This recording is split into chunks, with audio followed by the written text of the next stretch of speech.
Hello, everybody, and welcome back to Parsha. As I'm sure you recall, we are currently in the middle of reading the third book of Chumash, the book of Vayikra. Vayikra means he called, and the book is called that because for the whole book of hello?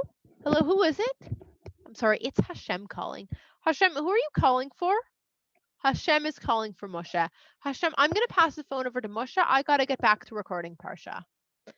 I know Hashem isn't really calling on the phone, but for the whole book of Vayikra, Hashem is calling to Moshe to give instructions about the new Mishkan that we just finished building at the end of the book of Shemot.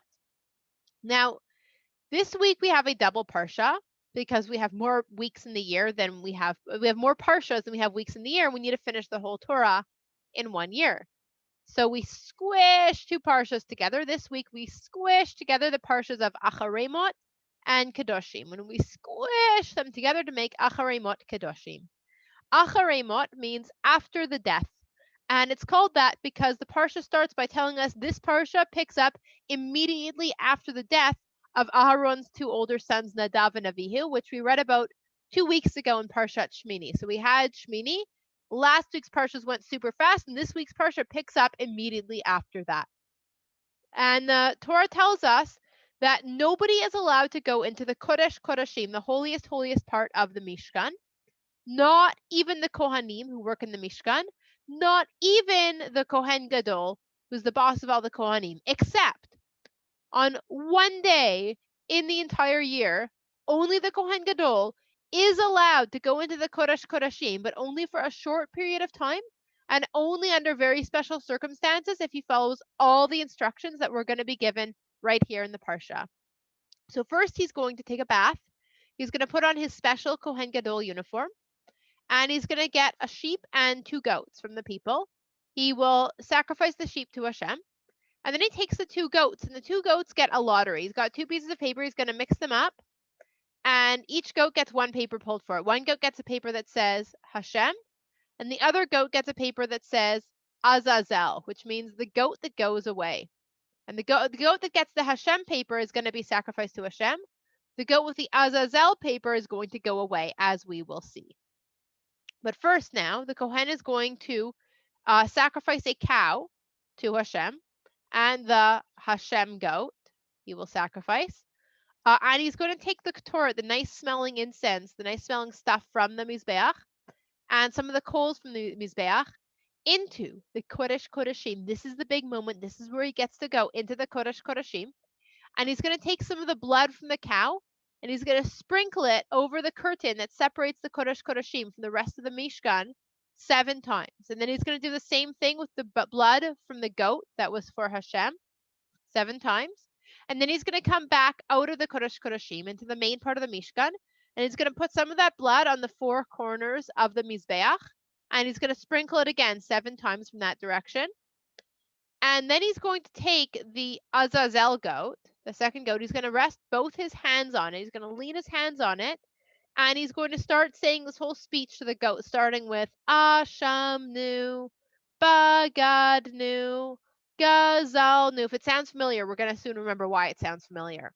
So he says to that Azazel goat, he gives the whole speech to the goat, listing out every possible thing that he or any other member of the Jewish people might have done wrong in the past year. Things that people did on purpose or by accident, things we knew about, things we didn't know about, things we forgot, things we didn't notice. Every possible mistake he tells the goat. He's like, hey, goat, these were our mistakes. We don't want them anymore. You can have them. Now they're yours. Take our mistakes with you, goat. And then another guy is going to take this goat, this Azazel goat, into the desert, into the middle of nowhere, and he'll be like, go away now, goat. You're free. Go wherever you want. Wander off. And he's going to set that goat free in the middle of nowhere. And the Kohen Gadol is going to take a bath. He's going to change his clothes again. He's going to give another animal to Hashem. And the guy who brought the goat away into the middle of nowhere, he's going to come back without the goat. And he takes a bath. He washes his clothes, puts on new clothes. And all of this happens on only one day in the entire year.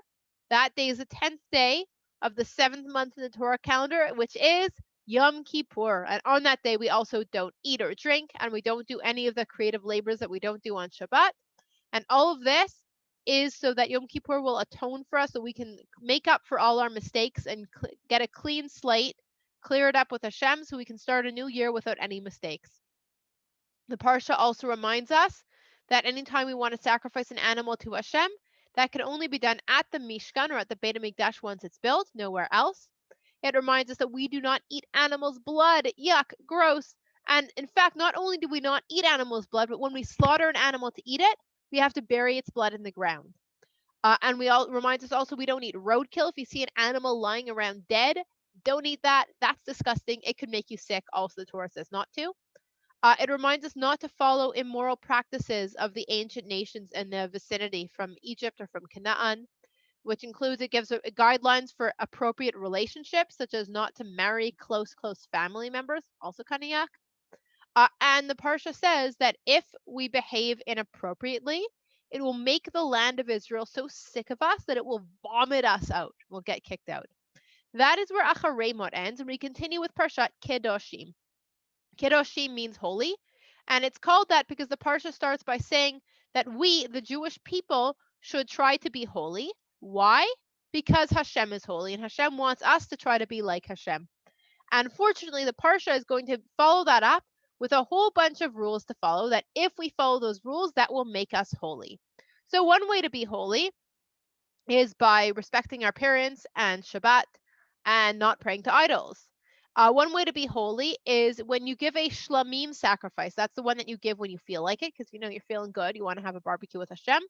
You can eat the meat from it that day and the next day, but on the third day after a shlamim sacrifice, don't eat the leftovers or burn them if there's anything left. That's how to be holy.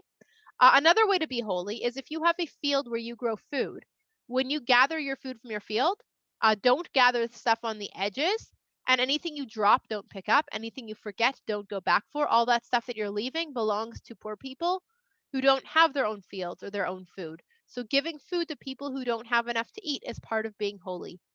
Another part of being holy is to not deceive people. Don't trick people into believing something that isn't true, and to be fair to everyone, to pursue justice in court cases, and to treat every single human being kindly no matter what, no matter how they're different from you.